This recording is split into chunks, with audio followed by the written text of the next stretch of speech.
إن الحمد لله نحمده ونستعينه ونستغفره ونعوذ بالله من شرور أنفسنا ومن سيئات أعمالنا.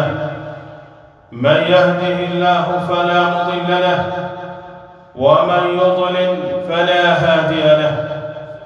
وأشهد أن لا إله إلا الله وحده لا شريك له، وأشهد أن محمدًا عبده ورسوله، بلغ الرسالة وأدى الأمانة ونصح الأمة، وتركنا في المحجة البيضاء ليلها كنهارها، لا يزيغ عنها إلا هالك.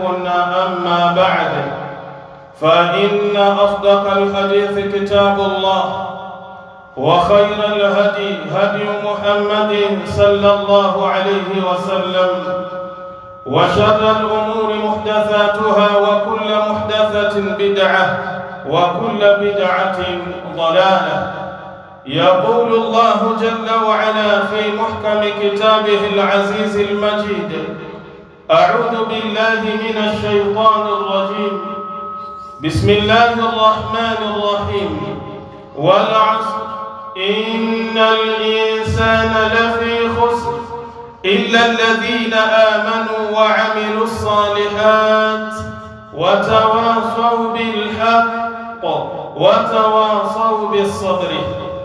Wapenzi katika imani, ama baada ya kumhimidi Allah subhanahu wa ta'ala na kumtakia rahma kiongozi wa umma, mwalimu wetu Mtume Muhammadin sallallahu alayhi wasallam, kwanza napenda kuihusia nafsi yangu, pili kuhusia nafsi za waumini wenzangu juu ya sala zima la kumcha na kumwogopa Allah subhanahu wa ta'ala, kwani hakika wamefaulu mbele ya Allah wale ambao wana sifa ya kumcha na kumwogopa Allah subhanahu wa ta'ala. Ndugu zangu katika imani, hutuba yangu ya leo insha Allahu ta'ala nitakwenda kuzungumzia nihayatu sana au amun jadidun. Nitakwenda kuzungumzia kumalizika kwa mwaka wa Kiislamu au kwenda kuzungumzia mwaka mpya ambao ni wa Kiislamu. Hii ndiyo itakuwa hutuba yangu insha Allahu ta'ala. Ikhwata al-iman, ndugu zangu katika iman, amun mada wantaha, mwaka tayari umekwenda na umemalizika. Wa dhahabat ayyamuhu bisur'atin, na masiku yake yamekwenda kwa haraka. Wa inna fi sur'ati al-ayami wal-a'wami la'ibratun, hakika katika kwenda mbio masiku na miaka, kila Muislamu, kila mwanadamu anatakiwa apate ibra, apate mazingatio, apate mawaidha ndani yake. Qala jalla wa ala fi kitabih, amesema Allah aliyetukuka katika kitabu chake: yuqallibu Allahu al-layla wan-nahara, Mwenyezi Mungu subhanahu wa ta'ala anaubadilisha usiku na mchana. Wa inna fi dhalika, na hakika katika jambo hilo la kubadilisha usiku na mchana, la ibratan liulil absar, Mwenyezi Mungu subhanahu wa ta'ala anasema ni ibra na mawaidha kwa wale ambao wenye akili, kwa wale ambao wana macho katika akili zao pamoja na nyoyo zao. Ikhwata al-iman, ndugu zangu katika imani, kila mmoja anafahamu ya kwamba tupo katika tarehe 11 ya mwezi wa Muharram yani mwezi wa kwanza wa Kiislamu. Ikiwa tumeumaliza mwaka 1447 tukiwa tuko ndani ya mwaka 1448, mimi na wewe tunatakiwa tukae na mazingatio. Hii miaka inavyokatika, haya masiku yanavyoondoka, siyo jambo la kukaa ukawa unafurahia ya kwamba yale masiku yanapita, miaka inaongezeka. Hapana, Allah jalla fi'ala anasema inna fi dhalika, hakika hilo jambo la kubadilisha usiku na mchana, la ibaratan liulil absar, ni mazingatio na ibra kwa wale ambao watakuwa ni watu wenye akili. Kaangalia Suratu Nur aya nambari 44. Qala ash-sha'ir, amesema mshairi mmoja, inna lanafrahu bil ayami naqta'uha, hakika yetu sisi wanadamu tunafurahia yale masiku ambayo tunayoyamaliza ndani yake.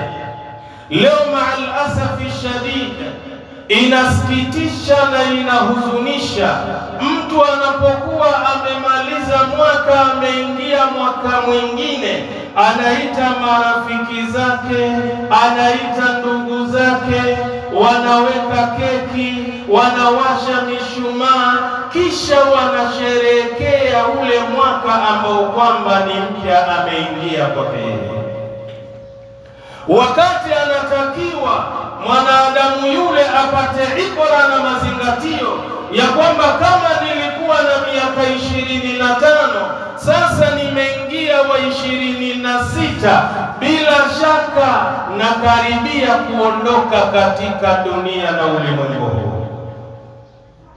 Ndio maana mshairi anasema inna lanafrahu bil ayami naqta'uha, hakika yetu sisi wanadamu tunayafurahia yale masiku ambayo tunayoondoka ndani yake na kuyamaliza. Wa kullu yawmin mada yudni min al-ajali, na kila ile siku ambayo inayotoka kwa yule mwanadamu inamkaribisha yeye safari yake ya kuondoka katika dunia hii. Fa'mal li nafsika qabla al-maut mujtahidan, fanya amali njema ewe mwanadamu, ewe Muislamu, kwa ajili ya nafsi yako kabla ya mauti hayaja kukuta, tena uwe na kujitahidi katika kuyafanya hayo mambo yaliyokuwa mema. Fa innama ar-ribhu wal khusranu fil amali, hakika si vinginevyo, faida pamoja na hasara zinapatikana katika amali ya yule mwanadamu. Mwanadamu anapoyafanya yale mambo mema aliyoyaamrisha Allah jalla fi'ala na kuamrisha Mtume Muhammad sallallahu alayhi wasallama, bila shaka anakwenda kupata faida ndani ya amali hizo. Lakini anapokwenda kinyume na maamrisho ya Allah na mtume wake Muhammad sallallahu alayhi wasallam, hakuna shaka mwanadamu huyo anakwenda kuingia kwenye hasara ambayo ni nzito. Ikhwata al-iman, ndugu zangu katika imani, fa'alaina an naqifa ma'a anfusina, ni juu yetu kusimama imara pamoja na nafsi zetu, waqafata ta'ammulin, kisimamo ambacho ni cha mazingatio na kupata ibra, wa muhasabati an amina al-madi, tuweze kujifanyia hisabu kutokamana na ule mwaka ambao kwamba tumetoka tumeumaliza ndani yake. Kaifa qadaina ayyamahu, lazima tufanye hisabu, tuangalie masiku yake, tumefanya nini, tumeyamaliza vipi masiku hayo. Fa innaha shahidatun lana au alaina, hakika ya masiku hayo yatakwenda kutoa ushahidi uliokuwa mzuri juu yetu ama ushahidi uliokuwa mbaya juu yetu. Ushahidi ambao utatolewa na masiku haya ambayo tunayoyamaliza ndani yake utakaokuwa mzuri ni kutokamana na huyu mwanadamu na Muislamu pindi masiku yale anapoyamaliza kwa kutekeleza amali zilizokuwa bora amama Allah. Lakini siku hizi zitakwenda kutoa ushahidi uliokuwa mbaya juu yetu kwa yale masiku, kwa sababu ya kuyafanya maovu ndani ya masiku hayo. Qala Muhammad ibn Hasan Dhafir, amesema Muhammad mtoto wa Hasan Dhafir, alwaqtu aghla min alyaquti wadhahabi, wakati huu tunaouchezea ndugu yangu katika imani, aghla, una thamani zaidi, min alyaquti wadhahabi, kuliko madini ya yaquti na dhahabu. Kila mmoja anajua thamani ya dhahabu, kila mmoja anajua ubora wa yakut. Haya ni madini yaliyokuwa ghali katika ulimwengu na dunia hii. Mwanadamu anapokwenda kuyapata madini haya huwa anafurahia maisha. Kwa sababu gani? Ametoka kwenye ufukara, amekwenda kwenye utajiri. Sasa tunaambiwa hayo madini ambayo unayoyaona yana thamani kwenye maisha yako, basi hayana thamani kama huu wakati ambao mimi na wewe tunauchezea katika maisha yetu. Wa nahnu nakhsaruhu fi lahwi wal la'ibi, na sisi tunauchezea huu wakati katika mambo ya kipuuzi na michezo mbalimbali. Leo angalia mfano mdogo, tumeletewa kombe la dunia. Mtu yuko radhi, anaamka saa 7 ya usiku, anaangalia gemu ambayo kwamba anayoitaka na imempendezea. Gemu ile inamalizika saa 9. Hebu niambie ikhwata liiman, anapokuwa amemaliza saa 9 yule mtu anakwenda kulala, je, salatul fajiri itampitia amelala ama itampitia yuko ndani ya nyumba ya Allah na swali salatul fajiri? Bali kuna wengine wadikapu hii wanaianzia tangu saa 1. Gemu za saa 1 zinaanza, mtu yuko chini ya kioo, chini ya runinga. Saa 4 anaangalia gemu inayofuata, mwisho anaangalia na gemu ya saa 7. Inna lillahi wa inna ilayhi raji'un. Huu ni wakati ambao unauona hauna thamani katika maisha yako, lakini kumbuka unachokifanya, unakipoteza kitu ambacho ni cha thamani katika maisha yako. Wasaufa nusalu anhu inda khaliqina, na hakika tutakwenda kuulizwa mbele ya muumba wetu kutokamana na wakati ambao tunaopoteza.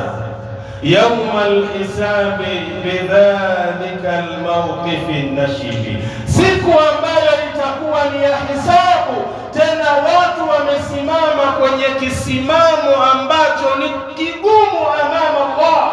Yauma yaqumu an-nasu lirabbil alamin, ni siku ambayo kila mwanadamu atasimama mbele ya Mola mlezi wa viumbe vyote. Yauma yaqumu ar-ruhu wal malaikatu saffa, ni siku ambayo malaikatu Rahman wakiongozwa na Jibrilu alayhi salam wamesimama safu amama rabbihim, wamesimama kwa kunyoka mbele ya Mola wao mlezi. Sasa hii siku ambayo tutakwenda kuulizwa maswali haya, kila mmoja kwenye maisha yake na fikra na mawazo azingatie siku nzito hii ambayo kila mmoja atakwenda kuulizwa maswali amama Allah. Qala Ibn al-Qayyim rahimahullah, mwanachuoni Ibn al-Qayyim, Mwenyezi Mungu amrahamu, amesema idha'atul waqti ashaddu min al-maut, kuupoteza huu wakati ni mbaya zaidi kuliko hata kifo, kuliko hata mauti ambayo yanayomkuta mwanadamu. Kwa nini? Lianna idha'ata alwaqti taqta'uka 'ani Allahi wad-dari al-akhirati, ni kwa sababu ule wakati unaopoteza ikhwata al-iman, unakata mawasiliano yako, unakata ukaribu wako baina yako wewe na Allah jalla fi ula, pamoja na ile siku ya mwisho ambayo utakwenda kulipwa kutokamana na amali zako.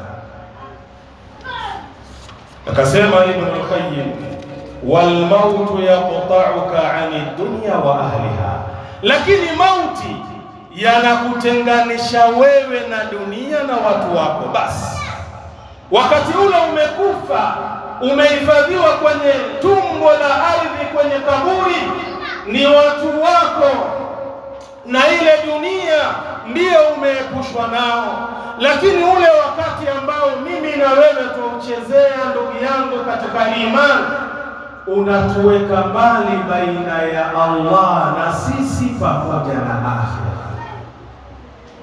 Nenda kwenye kitabu Al-Fawaid Ibn al-Qayyim ukurasa wa 31.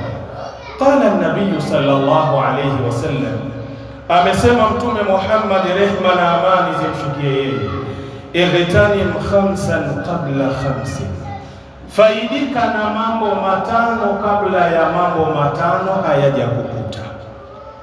Shababaka qabla haramika, faidika na ujana wako kabla ya uzee kukukuta. Ndugu yangu katika imani, unapokuwa kijana ni umri ambao unatakiwa ujitumishe, unatakiwa ufanyie kazi katika kufanya ibada mbalimbali, katika kufanya amali mbalimbali. Kwa sababu gani? Wakati huu wa ujana una thamani kubwa kwako na amama Allah. Na ndio maana Mtume sallallahu alayhi wasallam, katika wale watu 7 ambao Allah atawaweka chini ya kivuli chake, yauma la dhilla illa dhilluhu, siku ambayo hakuna kivuli isipokuwa kivuli cha Allah, washabu alladhi nashaa fi ibadatillah, na kijana ambaye amekulia katika mazingira ya kufanya ibada. Ndiyo maana nikasema kijana ana nafasi kubwa ya kuipata pepo ya Allah jalla fi'ala. Hata katika maisha ya dunia, ule ujana wako unatakiwa uutumie kiasi cha kwamba unatengeneza maisha yako ya uzeeni, ili wakati umekuja kuzeeka, watu wanahangaika, wanateseka, wewe unafaidika na zile nguvu ambazo uliziwekeza kwa ajili ya uzee wako. Na ndio maana watu wenye hekima wanasema nini? Usipousumbua ujana wako, kumbuka kuja kuteseka uzeeni mwako. Ikiwa katika ujana haushughuliki, hauhangaiki, haujitumi, sio katika ibada, sio katika mambo ya kidunia, basi subiri wakati ule matokeo yake yatakuja kukupata, ima wakati wa uzeeni ama wakati ule yaumul qiyamati umepoteza ujana wako wote katika kumuasi Allah jalla fi'ala.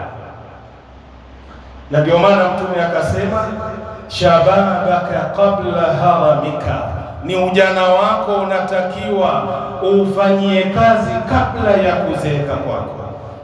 Kisha Mtume akasema, wasihataka qabla saqamika, na afya yako ifanyie kazi kabla haujakuwa mgonjwa, kabla haujakuwa na maradhi. Isifikie mahala wakati una afya ndio unatumia silaha ya kumuasia Allah jalla fi'ala. Wakati ule umekuja maradhi yamekuweka kitandani, hauwezi kuinua mguu, hauwezi kuinua unainua mkono, ndiyo hapo unamkumbuka Allah jalla fi'ala. Itakuwa umechelewa ndugu yangu katika imani. Ifanyie kazi afya yako kabla ya maradhi yako. Kisha Mtume sallallahu alayhi wasallam akasema, wa ghinaka qabla fakrika, na utajiri wako ufanyie kazi kabla haujakuwa fukara, kabla haujakuwa maskini. Wakati huu Allah jalla fi'ala amekupa uwezo wa kifedha, amekupa uwezo wa kimali. Itumie mali hii kwa kuwekeza amama Allah, kwa kuyafanya mazuri kwa kupitia mali uliopewa na Allah. Hata ile siku unakuja unakuwa fukara, hauna huzuni kwenye moyo wako. Kwa sababu gani? Wakati ulipokuwa na mali uliitumia katika njia ya Allah jalla fi'ala.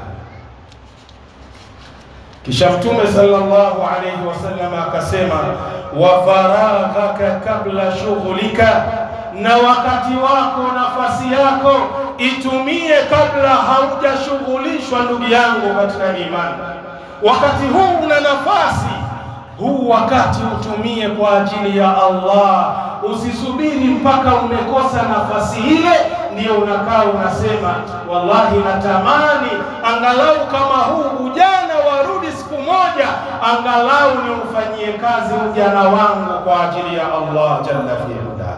Tumia nafasi hii kabla haujafikwa na shughuli mbalimbali. Kisha Mtume akamaliza, wa hayataka qabla mautika, na uhai wako ufanyie kazi kabla mauti hayaja kukuta. Leo kila ukilala ukiamka unajikuta una afya njema, basi unaona maisha yanakwenda tu, ndiyo maisha ya kila siku. Lakini ushakaa ndugu yangu katika imani, ukajenga imani ya kwamba kama ninavyolala nikaamka nikaingiliwa na asubuhi, nikaingiliwa na jioni. Wewe ndugu yangu katika imani, haujiulizi huenda yauman minal ayami, siku umelala na ndiyo kimoja watu wanakuamsha ni wajuzi, inna lillahi wa inna ilaihi rajiun. Na wala usidanganyike ndugu yangu katika imani kwamba mauti huwa yanampata yule ambaye ni mzee au yule ambaye kwamba ni mgonjwa. Baadhi ya watu wanakasumba na imani potofu kama hii ya kwamba mimi maziltu shaban, bado ni kijana, ana qawiyun, bado na nguvu zangu, mauti kwa sasa sio rafiki na mimi siwezi kufa kwa sasa. Lakini ana imani ya kwamba yule mzee aliyezeeka ambaye kichwa chake kimejaa mvi, anajua huyu wakati wowote atakufa. Ni vijana wangapi ambao wamekufa wamewaacha wazee mpaka leo? Na ni wagonjwa wangapi ambao walipata afya, wale waliowauguza kipindi cha ugonjwa ndio ambao wamekuja kuzikwa wakiwa na afya zao. Sio lazima uumwe shekhe ndio ufe. Ni wangapi wanatembea tu barabarani hana hata habari, inna lillahi wa inna ilaihi rajiun, gari inakosa mwelekeo inampanda, anaondoka duniani akiwa na afya yake.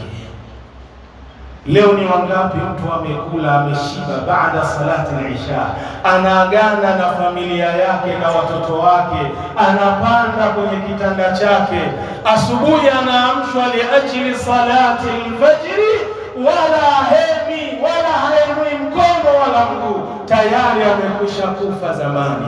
Leo unakaa bado tu unadanganyika na uhai uliokuwa nao na afya na nguvu ulizokuwa nazo, ukisema hautokufa leo wala kesho. Fahamu ndugu yangu katika imani, uhai uliopewa ni nafasi kubwa umepewa na ni neema aliyokupa Allah jalla fi'ala. Fanyia kazi uhai wako. Hadithi imepokewa na Imamu al-Hakim kwa nambari 7846. Sheikh Albani ameisahihisha fi Sahih al-Jami, utaipata kwa nambari 1077. Ikhwata al-iman, Ndugu zangu katika imani, faalaina an nuhasiba anfusana, ni juu yetu kuzifanyia hisabu nafsi zetu, maadumna ala qaidi alhayati, maadamu bado tuko kwenye kipindi cha uhai. Mimi na wewe tunatakiwa kila tukikaa tufanyie hisabu nafsi zetu. Siku imemalizika, umeingiliwa na jioni. Jiulize, tangu alfajiri ya kweli mpaka nimefika kipindi ambacho nahitaji kuweka mbavu zangu kwenye kitanda, nimefanya nini kwenye amali njema? Nimeongeza nini kwenye amali njema? Au nimefanya maovu na madhambi mangapi? Nirudi kwa Allah, nitake toba kwa Allah jalla fi'ala. Walatadhakkar hala salafi rahimahumullah, na tukae tukikumbuka hali za watu wema ambao waliotutangulia, fi muhasabati anfusihim, katika kujifanyia hisabu nafsi zao, an kulli saghirin wa kabirin, kutokamana na kila yale madogo na makubwa. Masahaba walikuwa na desturi na kawaida hii, wanajifanyia hisabu katika yale madogo na yale makubwa ambayo waliokuwa wakiyafanya. Fahadha amirul mu'minin, huyu hapa kiongozi wa waumini, Umar ibn al-Khattab radhiyallahu anhu yaqul, abeni Umar mtoto wa Khattab, radhi za Mwenyezi Mungu zimwende yeye, anasema hasibu anfusakum kabla an tuhasabu, zifanyieni hisabu nafsi zenu kabla ya kwenda kufanyiwa hisabu na Allah. Huyu ni amirul mu'minin, anasema kila Muislamu awe na kawaida ya kujifanyia hisabu amali anazozifanya kabla ya kusubiria siku ya Allah kwenda kumfanyia hisabu kiumbe wake huyo. Wazinu anfusakum kabla an tuzanu, na vile vile muzipime nafsi zenu kabla ya kwenda kupimwa na Allah jalla fi'ala, yani yaumal qiyamati. Kaangalia kitabu kinachoitwa Musnadul Faruq, kitabu nambari 2, ukurasa ni wa 618. Wayaqulu Ibn Mas'ud radhiyallahu anhu, Ibn Mas'ud radhi za Mwenyezi Mungu zimwende yeye, anasema madimtu ala shay'in, sijawahi kujuta mimi juu ya kitu, nadami, majuto yangu mimi, ala yaumin, ni juu ya siku, gharabat shamsuhu, ambayo jua lake limezama, naqaswa fihi ajali, umri wangu ikiwa tayari umepungua, walam yazidi fihi amali, na wala kwenye siku hiyo sijaongeza kitu kwenye amali yangu. Angalia watu waliokuwa wema wanajuta katika siku ambayo imezama jua ndani yake. Akiangalia amali zake anaona kila aliyoifanya ni amali ya kila siku anayoifanya, hajaongeza amali mpya ndani ya siku ile. Haya, maisha yetu sisi yakoje leo? Mtu ukimwona habadiliki, ni yule yule, kila siku ni 5 salawati, mashaallah, anaswali swala 5 fi awqatiha, katika nyakati zake, lakini mbali na swala hizi 5 hakuna amali yoyote ambayo anaizidisha ndani ya siku yake ile. Mimi na wewe tunatakiwa amali zetu zisifanane katika yale masiku ambayo linazama jua ndani yake. Nenda kwenye kitabu Idaratul Waqti wal Haya, ukurasa ni wa 17, utakwenda kuyapata maneno haya. Ikhwatal iman, ndugu zangu katika imani, idha kana hadha halu salafi rahimahumullah, ikiwa hii ndiyo hali ya watu wema, Mwenyezi Mungu awarahamu, ma'amahum fihi min as-salahi wa tuqa, pamoja watu wema hawa ndani yake wameyafanya mema na uchamungu wanao, wal ilmi wa zuhdi, na wana elimu ya kisheria ya Allah jalla fi'ala, lakini pia waumini hawa wanaongoza kuipa mgongo dunia hii, famadha naqulu nahnu, haya sisi tutasemaje? Hii ndio hali ya watu wema, mambo wanayoyafanya kwenye mgongo wa ardhi wakati huo. Haya mimi na wewe ambao tumejaa kila aina ya madoo ya madhambi, makontena ya madhambi, kila siku unazidisha dhambi tofauti tofauti, tunatakiwa tuweje ndani ya dunia hii? Fa'alaina an nuhasiba anfusana, basi ni juu yetu kuzifanyia hisabu nafsi zetu, wa an natadaraka ma baqiya min a'marina, na tupatilize ule umri ambao umebaki kwenye maisha yetu kwa kuyafanya yale yaliyokuwa mema ndani yake. Kwa nini? Fa innal aqila, hakika yule mwenye akili, man ta'adha bi amsihi, ni yule mwenye kupata mawaidha kwa kuondoka jana yake. Kumbuka ile jana iliyoondoka hairudi tena kwenye maisha yako. Mwenye akili ni yule ambaye jana imepita anapata mazingatio na mawaidha ndani yake. Wajitahada fi yaumihi, na akajitahidi kufanya ibada katika ile siku ambayo yuko ndani yake. Wastaadda li yaumi rahilihi, akajiandaa akajitayarisha kupitia siku ambayo ataondoka katika mgongo wa ardhi. Wa inna a'dhama al-ghaflati, na hakika ya kughafilika na kujisahau kukubwa kwa huyu mwanadamu, ayalama al-insan, ni pale anapojua mwanadamu annahu fi hadhihi alhayati, ya kwamba kwenye maisha ya duniani, yankusu umruhu, umri wake kila siku unapungua, miaka yake kila siku inapungua, wayasiru ila dhunubihi, lakini kila kukicha anaendelea na kufanya dhambi mbalimbali. Wala yatafakaru fi yaumi alhisab, wala haifikiri na kuizingatia siku ya hisab. Wala yatajahaz liyaumi rahili, na wala hajiandai na ile siku ambayo ataondoka kwenye ardhi hii kwenda kwa Allah. Qala Allah jalla wa ala fi kitabi, Allah amesema aliyetukuka kwenye kitabu chake, wattaqu yauma, enyi wanadamu, iogopeni siku ambayo kwamba turjauna fihi ila Allah, mtarudishwa ndani yake, ndani ya siku hiyo kwa Allah jalla fi ula. Thumma tuwaffa kullu nafsin ma kasabat, kisha itakwenda kulipwa kila nafsi ya mwanadamu kwa kile ambacho imefanya kwenye dunia. Wa hum la yudhlamun, na wanadamu siku hiyo hakuna hata mmoja ambaye atadhulumiwa na Allah. Kawi kumbuke hii siku ambayo utarudi amama Allah. Kaangalia suratul Baqara aya 281. Barakallahu li wa lakum bil Qur'anil azim wa nafa'ni wa iyyakum bil ayati wa dhikril hakim. Aqulu qawli hadha wa astaghfirullaha li wa lakum fastaghfiruhu innahu huwal ghafurur rahim wa huwal barrul karim.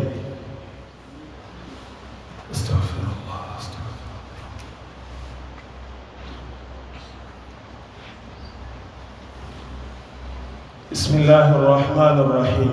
الحمد لله رب العالمين، والصلاة والسلام على أشرف الأنبياء والمرسلين وعلى آله وصحبه أجمعين. أما بعد، إخوة الإيمان، دوزانغو كتك إيمان، ألا تلاحظون كيف تنسلخ الشهور والأعوام؟ hivi amkai mkazinduka na kujua ya kwamba jinsi miezi inavyokwenda mbio na miaka inavyokwenda mbio. Wala yashuru al-insanu biha, na wala huyo mwanadamu hakai akalijua na kulizingatia hilo, ya kwamba miaka inakwenda, umri unakatika. Al-a'yadu tamur, idi ambazo kwamba zinazokuja kwenye maisha yetu zinaingia na kutoka. Tulikuwa na Eidul Fitri, tulikuwa na Eidul Adha, ziko wapi? Tayari zimekwenda. Wasinuna tataqallabu, miaka pia huwa inabadilika. Watiflu yakbar, mtoto yule mdogo huwa anakuwa mkubwa. Hebu tuwaangalie wale watoto ambao wa miaka 10 iliyopita, 15 iliyopita. Leo yule mtoto yuko katika hali gani? Yuko katika umri gani? Mwili wake uko katika hali gani? Washabu ya shikhu, lakini pia kijana huwa anakuwa mzee. Wewe utakavyodunda kwenye hii dunia ukajiona wewe ni wewe, hakuna kama wewe, waulize wale wazee, kaifa kanu min qablu, kabla ya kwako wewe walikuwaje? Pia walipitia kwenye enzi ya ujana, wakayafanya waliyofanya. Leo wamezeeka, wamerudi misikitini, wanajuta. Leo ujana wao wangeutumia kwenye mambo ya kheri. Leo wewe hupati ibra na mauidha kwa kupitia uzee wa baba yako, wa babu yako. Unakaa bado unaendeleza kumuasi Allah jalla fi'ala. Wal insanu yamdi, mwanadamu naye anakwenda. Wala yabqa illa al-amal, hakubaki kwa mwanadamu huyu isipokuwa ni matendo na amali zake kwenye maisha yake. Qala jalla wa ala fi kitabi, Allah amesema kwenye kitabu chake, yauma yatadhakkaru al-insanu ma sa'a. Siku hiyo, siku gani? Siku ya Kiyama. Atakumbuka mwanadamu kila amali aliyofanya kwenye dunia, iwe ni ya kheri, iwe ni ya shari. Kila mwanadamu atakwenda kukumbuka yauma al-Kiyama. Kaangalia suratul Nazi'at aya nambari 35. Ikhwata al-iman, ndugu zangu katika iman, tamurru layali kalamhi al-basar, masiku yanakwenda kama kupepesa macho, yani kufumba na kufumbua, masiku yanakwenda. Watanqadi al-a'maru ka'annaha hulmun 'abirun, lakini vile vile umri unakwenda kama mfano wa ndoto ambayo anayoiota mwanadamu akiwa amelala kwenye usingizi wake. Anaota amekuwa tajiri, lakini leo utajiri unamalizika wakati amezinduka kwenye usingizi. Lakini pia watakiwa upate mazingatio ya kwamba umri uliokuwa nao ni kama mfano wa ile ndoto mwanadamu anayoiota. Iko siku moja utaamka, na ndiyo maana ipo siku utaondoka kwenye mgongo wa ardhi. Ayuha nas, enyi watu, inna min alamati saa, naomba uichukue hii. Hakika miongoni mwa alama za kiyama ya kwamba tayari tunaondoka duniani, sur'ata mururi al-ayami, ni haya masiku kwenda kwa haraka na kwenda mbio. Wa nahnu nulahidu dhalika fi zamanina jayyida, na haya mambo tunayaona wenyewe katika zama zetu, jinsi miaka inavyokwenda, umri unavyokwenda.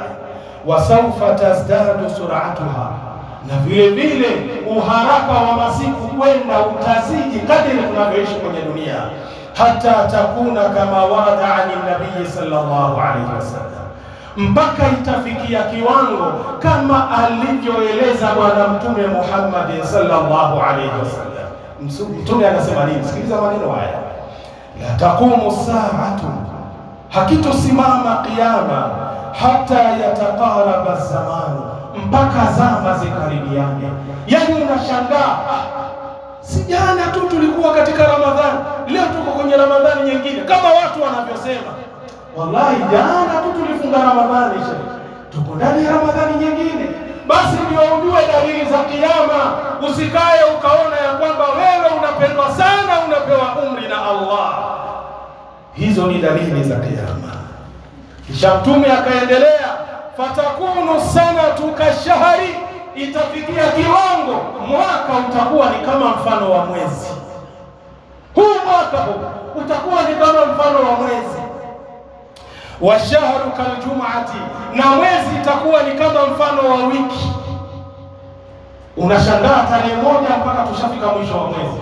Ndio tumefika mwisho wa mwezi, na ndio ujue waondoka duniani. Hizo dalili za kiyama. Watakunu aljum'atu kalyaumi, itafikia kiwango wiki inakuwa ni kama mfano wa siku. Wiki hii inakuwa ni kama mfano wa siku moja. Wayakunu liyaumu kasaati, na itakuwa siku kama mfano wa jisaa hili moja. Haujawahi kukaa ukajiuliza, vipi? Si tulikuwa asubuhi bwana, tushaingia jioni. Ndio kiama hicho kinasimama. Kisha Mtume akamaliza akasema, watakunu saatu kadharamati binnar, na jisaa moja itafikia kiwango kama mfano wa cheche ya moto. Nafikiri kila mmoja anafahamu moto. Ule moto unapokuwa mathalan umewaka, unapokuwa mkali, kuna cheche zile huwa zinaruka kwenye ule moto, si ndio? Ile cheche huwa inaangaza ikiwa hewani, ikifika chini huwa tena ipo haipo, ishazima. Basi jisaa litakuwa mfano wa hii cheche ya moto. Hizo zote ni dalili za kiyama. Rawahu Tirmidhi, si hadithi ya kuzugazuga, ni hadithi sahihi. Kaipokea Imamu Tirmidhi kwa nambari 2333. Sheikh Albani ameisahihisha fi Sahih al-Jami, utaipata kwa nambari 7422. Ikhwata al-iman, namaliza hotuba yangu ndugu zangu katika imani, fi hadhihi al-hayati dunya, katika haya maisha ambayo tunayoishi duniani, kamithili musafir, ni kama mfano tu wa msafiri. Haya maisha ambayo leo tunayaishi duniani ni kama mfano tu wa msafiri. Qala Ibn al-Qayyim rahimahullah, msikilize Ibn al-Qayyim, Mwenyezi Mungu amrahamu, anasema nini? Annasu mundhu khuliqu, watu tangu waumbwe na Allah, lam yazalu musafirina, hawajaacha kuwa ni wasafiri. Yani tangu mimi na Allah tumeumbwa, tuko ndani ya nini? Tuko ndani ya safari. Walaysa lahum hattu rihalihim illa fil jannati au fin nar, na hakuna mwisho wa maisha yao, hakuna mwisho wa safari yao isipokuwa mwisho wake ima mtu aingie peponi ama aingie wapi? Motoni. Hii ndiyo safari tunayokwenda, ima ufike unapokutaka ambayo ni pepo ya Allah, ama usipokutaka ambayo ni moto kwa kuyafanya ya kumkasirisha Allah jalla fi'ala. Nenda kwenye kitabu Al-Fawaid Ibn al-Qayyim, ukurasa ni wa 19. Namaliza na maneno ya Hasan al-Basri rahimahullah. Waqafa al-Hasan al-Basri ala janazati rajul. Hasan al-Basri siku moja alisimama katika jeneza la mtu fulani. Faqala li sahibi lahu ya'idhu, akasema kumwambia rafiki yake ambaye alikuwa akimpa mawaidha. Yani Hasan kasimama kwenye lile jeneza, kisha akaanza kusema maneno fulani ambayo ni mawaidha, anamwambia mwenzake ambaye ni rafiki yake.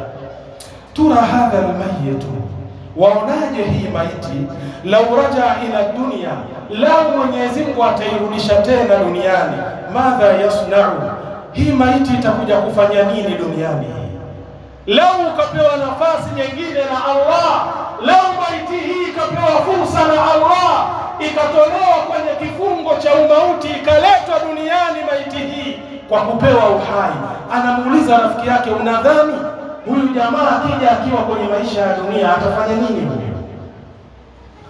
Qala, yule rafiki yake akamwambia Hasan al-Basri, yukthiru min at-ta'at, huyu atafanya ibada nyingi sana. Unajua ni kwa nini? Tukiambiwa kuna moto kule huwa hatuamini, wengi wao tunaona ni hadithi za alinaja, tunaona vizuri shehe, tunaona ni hadithi za paukwa na pakao. Sasa huyu bwana lazima akenda akiona kule kukoje, akipewa maisha mengine ya duniani, bila shaka huyu jamaa atakuja kufanya ibada nyingi sana. Anamwambia Hasan al-Basri, qala lahu al-Hasan, Hasan akamwambia yule rafiki yake, kadifa tatu, hiyo nafasi ishampita tayari, ashakufa. Nafasi hiyo anayo tena, hana ya kuja kufanya amali njema. Fala tafutka anta, basi na wewe isikupite nafasi hiyo mpaka ukajikuta unaswaliwa, unatiwa kwenye kaburi. Ikhwata al-iman, maneno haya yanaenda kwenye kitabu Al-Kashkulu li Bahai Dini, kitabu nambari 2, ukurasa ni wa 23. Ikhwata al-iman, ndugu zangu katika imani, mwaka umemalizika, jaribu kubadilika. Jinsi ulivyokuwa mwaka uliopita na huu mwaka mpya wa Kiislamu, badilika. Kama ulikuwa kibaka, achana na ukibaka. Kama ulikuwa ni mzinifu, acha zina nenda kaoe. Kama ulikuwa unakula riba, acha riba, rudi kwenye biashara iliyokuwa halali. Kama wewe ulikuwa ni mnywaji pombe, achana na pombe, rudi kwenye barabara iliyonyooka, badilika. Allah hatakubadilisha mpaka wewe mwenyewe uwe tayari kufanya nini? Kubadilika. Ndugu zangu katika imani, nausia nafsi yangu na kuhusia nafsi za waumini wenzangu, tuyafanyieni kazi yale ambayo nimeyazungumza. Kuyafanyia kazi ndio kufaulu kwenye maisha yetu, ila tusipoyafanyia kazi ndio kufeli katika maisha yetu.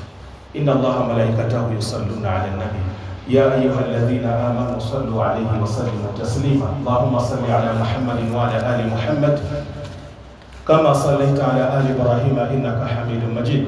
Allahumma barik ala Muhammadin wa ala ali Muhammad kama barakta ala ali Ibrahim innaka Hamidum Majid.